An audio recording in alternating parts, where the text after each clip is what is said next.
Ju përshëndes. Në vitin 1976 në Carolina të Amerikës lindi aktori i famshëm hollywoodian Chadwick Boseman. Patyshim shumë për ju e njohin sepse ishte protagonisti ku bëri famë të madhe i filmit The Black Panther ose Pantera e Zezë. Ai film që kapi $1 miliard. Po si është historia e tij? Dëgjojeni sepse ka një histori të bukur, por njëkohësisht edhe të trishtë. Chadwick Boseman lindi nga një familje e thjeshtë. Nëna e tij ishte infermiere, kurse babai i tij punonte në një fabrikë. Dhe që i vogël, ai duke qenë fëmia i dytë që i vogël, dëshironte që të ndihmonte familjen, sepse nuk kishin mundësi që të studionin. Në fakt, familja e tij, nëna e tij, infermiere, ajo mundohej që të bënte edhe 2 punë, pra edhe pas dite, që të mund të jepte shkollim fëmijëve. Fëmia e parë, pra vllai i tij i madh, u fut në shkollën për prift, dhe kështu që u bë prift me kalimin e kohës, kurse Chadwick i pëlqente shumë kinemaja. Në fakt ai kërkonte nënës dhe babait që të mund të merrte pjesë të shkonte në universitet, mirë po nuk kishin mundësi. Dhe ai filloi që të punonte me aq sa mundej që të mund të plotësonte pra kërkesat e universitetit. Dhe më në fund ja arriti sepse nëna e tij bëri të pamundurin që ai të shkonte në Howard University, që ishte ose është një nga universitetet më prestigjioze të Amerikës.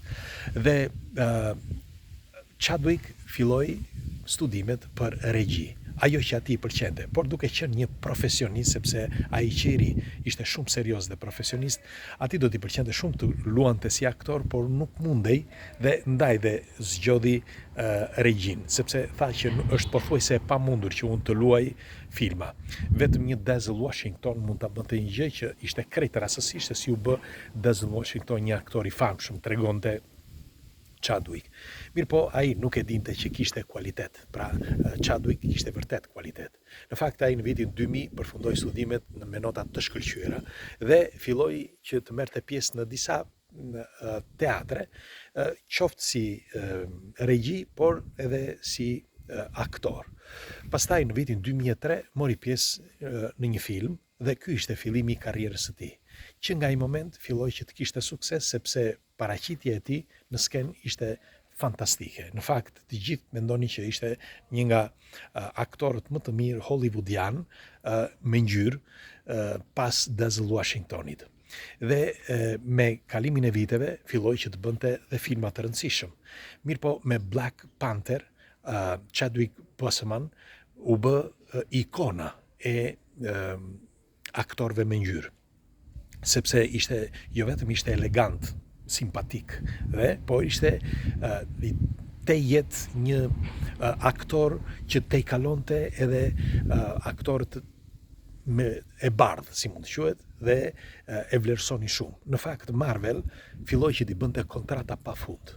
Pas Black Panther filloi që të bënte The Avengers dhe filma të tjerë që kanë lënë gjurmë në kinematografinë botërore. Pra, pati një sukses të jashtëzakonshëm dhe shumë i ri, sepse ndonse disa aktorë të tjerë e kanë arritur suksesin e tyre pasi kanë bërë një kohë të gjatë sakrifica. Mirë po, jeta e tij shkoi kështu dhe ai sidoqoftë, ai ndihmonte familjen sepse u rritën me halle dhe për më tepër, familja e tij bëri të pamundur që ai të studionte dhe ky ishte shkaku që ai ishte shumë i lidhur me familjen e tij dhe me vëllezërit. Por kryesisht me nënën e tij, sepse dinte që nëna e tij, ashtu siç edhe me fëmijët e tjerë, u interesua shumë për të që e bëri që të shkolloi në Howard University. Dhe ai kur filloi që të bënte kontratat, filloi që të shkëputej pak a shumë nga familja, por jo të shkëputej sepse nuk i donte. Shkëputja ishte sepse punonte shumë jashtë mase. Në fakt, tregohet që ai edhe në momentet kur qëndronte për shembull në pauzë teksa xhironin, merrte gjithmonë prindrit në telefon. Dhe kjo pra ishte edhe vëllezërit njëkohësisht dhe kjo ishte ajo lidhja që Chadwick Boseman kishte me familjen.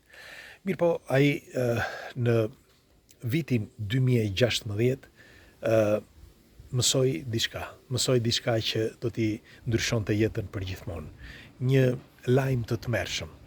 Me pak fjalë, ai kishte një kancer në kolonë një kancer të pashërueshëm dhe e këshilluan që ai duhet të tërhiqej nga kinemarja dhe të tërhiqej nga jeta e përditshme që bënte më përpara. Pra të ishte të mund të bënte kura e tjera, por ai nuk e bëri. Ai vazhdoi jetën e tij si gjithmonë. Madje bëri diçka që nuk i kishte bërë kush. Nuk tha asgjë, askujt nuk i tha asgjë, askush nuk e dinte që ai ishte me kancer. Dhe kështu vazhdoi, i dhan një vit kohë, një vit e gjysmë, i than maksimumi për një vit e gjysmë ti nuk do të jetosh më, i than. Ai vazhdoi normal jetën e tij dhe vazhdonte që të firmoste me kontratat me Marvelin. Dhe filloi që të bënte dhe filma të tjerë. Mirë po, filloi të përkeqësoj gjendja e tij. E megjithatë ai qoftë në për intervista, kudo që shkonte, nuk thoshte asnjë gjë. Dhe çfarë bëri? Bëri diçka që nuk e kishte bërë kush. Ai kudo që shkonte aty ku kishte fëmijë, sepse eksperjenca e tij e parë aty kur ai mësoi që ishte me kancer, ishte u fut në një dhomë ku ishin fëmijë të sëmurë me kancer. Dhe aty nuk duroi dot. Me një fjalë, e pasi diçka të tmerrshme. Mirun, tha, që jam parafërsisht, se ishte në atë kohë ishte 36 vjeç. Mirun, tha, por këta fëmijët, si është e mundur që fëmijët të vegjël të jenë të sëmurë me kancer. Dhe ky ishte shkaku që ai filloi që të ndihmonte fëmijët. Pra, ky është gjesti më, si mund të quhet, gjesti më human që mund të ketë bërë një njeri i famshëm ose një aktor. Dhe shkonte spital më spital dhe vishej si Pantera Nera, me fjalë si Black Panther, dhe ndihmonte fëmijët. Nuk i ndihmonte vetëm me buzëqeshje, jo, por i ndihmonte edhe me para. Ndihmonte jo vetëm spitalet dhe fëmijët. Bile me kalimin e kohës ai një ditë kishte takuar shumë fëmijë që ishin të smur, por një ditë takon një vajzë të vogël që ishte e çmendur pas filmit The Black Panther. Dhe kur shkoi tek ajo qau, është edhe një video e kësaj vajze të vogël, ajo qau për një kohë të gjatë, derisa ai e qetësoi, por më në fund i thanë që mjeku i tha që kjo nuk mundet që të rri këtu. Me një fjalë, ajo fëmijë nuk mundet që të rrinte sepse aq kishin të ardha financiare, nuk kishin më familja e saj. Dhe i duhej që edhe e dërguan në shtëpi. Kur ai shkoi e kërkoi aty ku ishte, që nuk e gjeti, qau, bile ka qarë edhe publikisht që tregonte në një intervistë që tregonte që ai dëshironte që të ndihmonte të gjithë fëmijët kudo që ishin në mbar botën, dhe aq sa kishte mundësi ai e bënte. Dhe pothuajse gjysmën e parave të pasurisë së tij ai harxhoi pikërisht për këtë. Është i vetmi aktor përsëris që ka harxhuar pothuajse gjysmën e parave pikërisht për këtë. Bile do t'ju them, kjo vajzë këtu që u zbulua më vonë, u zbulua nga bashkëshortja e Chadwick, që kishte bërë një donacion për këtë vajzë $900,000, pothuajse $1 milion. Dhe vajza u shërua. Dhe sot e kësaj dite kjo vajzë sa herë për ditëlindjen e tij thot ëngjëllim, thot faleminderit që më shpëtove, sepse pra për ditëlindjen e Chadwick Boseman, vajza që shpëtoi, në atë kohë ishte 7 vjeç mos gaboj, sa herë që ka ditëlindjen, pra aktori ajo e uron publikisht.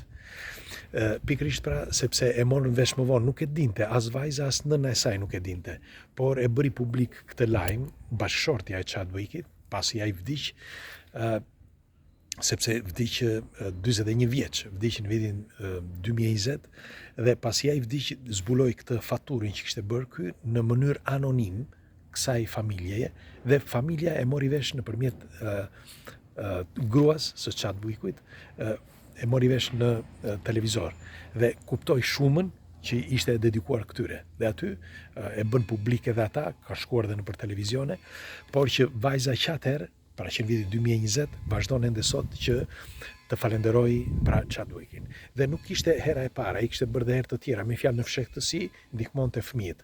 Këtë kishte si detyrë në mendjen e tij.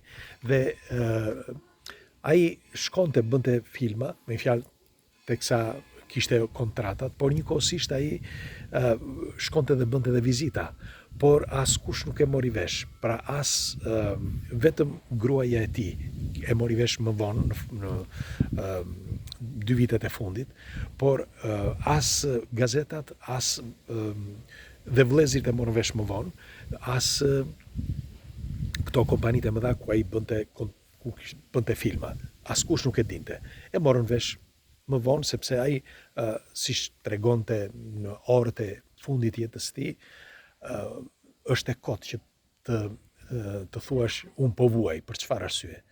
Pra ai vetëm ndihmonte të tjerët, nuk shikonte vuajtjet e tij, sepse tashmë jeta e tij ishte e shënuar. E kështu në moshën 41 vjeç vdiq një nga aktorët më të mëdhenj dhe një nga njerëzit më të mirë të personazh të famshëm të Hollywoodit, dhe një nga njerëzit, nga aktorët dhe regjisorët më të talentuar. Pas vdekjes së tij u morën vesh të gjitha këto që ju tregova tani, por mbetet si një nga ikonat e aktorëve me ngjyrë. Në fakt, nëse flet për me këta aktorët, me njerëzit me ngjyrë, me fjalë me afrikanë, sepse ata e quajnë veten të shkëputur, qoftë nga Hollywoodi, por qoftë edhe nga njerëzit, jetojnë, si mund të thuhet, pak të distancuar, kanë atë rrjetin e tyre dhe miqësinë e tyre, dhe ata shpesh kur flasin për njerëz me vlerë dhe të famshëm, janë Denzel Washington dhe Chadwick Boseman. Pra të tjerët vinë më vonë, me pak fjalë, sepse i kanë cilësuar si njerëzit më të rëndësishëm. Dhe sot të jesh altruist nuk është e thjeshtë, sepse altruizmi mund të bëhet edhe me gjëra të vogla. Kështu që ka disa që thonë, po unë nuk kam para, nuk jam i pasur. Nuk ka të thotë fare. Duhesh që ti ta kesh brenda pasurinë. Pasuria më e madhe është respekti për njerëzit dhe dashuria që ke, qoftë për ata që janë pranë teje, por edhe një dashuri, po flasim miqësore, për çdo që gjendet jashtë, sepse njeriu ka lindur për të jetuar në bashkësi. Dhe kur ti jep kontributin tënd, qoftë lloj, çfarëdo lloj kontributi ai, është në radhë të parë thash virtyti yt dhe pastaj respekti për njerëzit. Ju çfarë mendimi keni? Pres komentet tuaja, ditë mbar.